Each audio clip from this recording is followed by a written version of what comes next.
Circles create strong images and make meaningful symbols. They represent that we are all equal and as important to a group.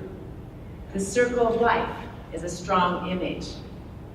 A wedding band is a symbol of an eternal promise. And literature circles took us on a journey of exploration and innovation into a student's learning.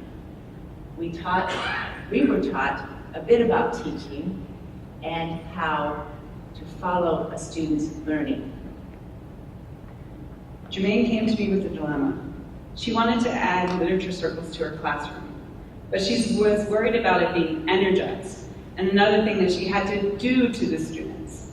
She wanted it to be something that they did as engaged, inspired ISHCMC learners. In our Who We Are unit, we wanted students to take away the understanding that everyone can learn. We all just learn differently. Each student took a survey about their multiple intelligences. From that, they gave a kid-friendly language of calling it SMARTs. We're music smart, art smart, math smart, language smart. Having that understanding about themselves, they could approach their new learning with confidence. Many teachers use literature circles to integrate content from a unit into the process of reading. We wanted to use the process of reading to integrate content, multiple intelligences, into literature circles. We wanted to use the SMARTs to give the students the control over their own learning and their reading comprehension. This sounded like a good idea, but we had no way of knowing how it would really work. In my role as literacy specialist, I have to support both the teachers and the students. To do this, I spend as much time as possible going into the classroom, collaborating and co-teaching with teachers. But collaboration and co-teaching is hard. If it was easy, we'd all be doing it all the time. I can't walk into a classroom and expect to make it my own, and the teacher not care. She should care. She's there all day. She knows her students best. I'm only there for a little bit. We have to figure out a way to work together because it's about working for the students. If I come in and teach a process like literature circles for a teacher, it probably won't stick anyway. My job is to come in and coach her through the process and help her figure it out.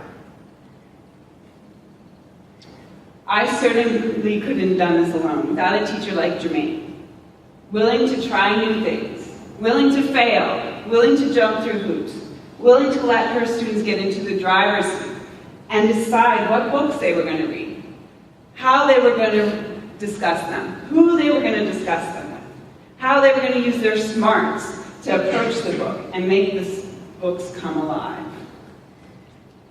Ouch, that word failure. Just like you have training wheels before you're successful in riding a two-wheel bike, we do not throw the students in and expect excellence. We spend a lot of time together coming up with criteria for successful literature circles. We focused on self-management skills.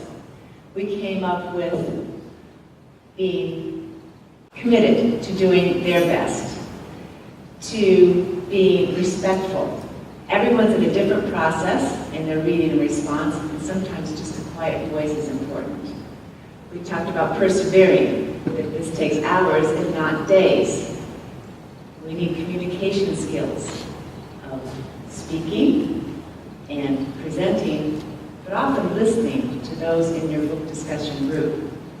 Some would be working independently, others collaboratively, and of course, understanding their response and their smart in their presentation. I honestly had the easiest part. I came up with ideas and hoped that Germaine's students would figure them out. The best part of it all was Germaine was willing to try anything.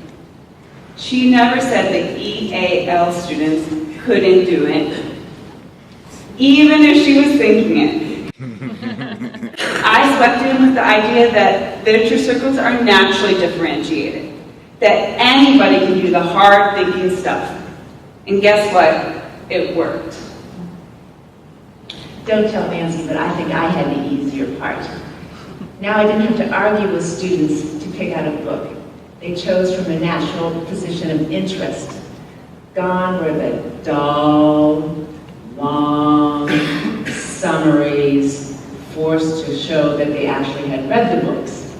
And they're replaced with taking one book and responding, maybe in a puppet show, maybe with Legos, with a rap song or music, making clay figures, writing, rewriting the ending of a story, even Minecraft. I was thrilled when grade 3 teachers started showing interest in what Germaine and I were doing. Soon it spread throughout the grade. And now Germaine is in grade 4 and her students are doing it again in a new and different way. The big story is, innovation comes from students' needs and interest. And a little bit of change in perspective can take an old idea and turn it into something new, and maybe even better. Thank you.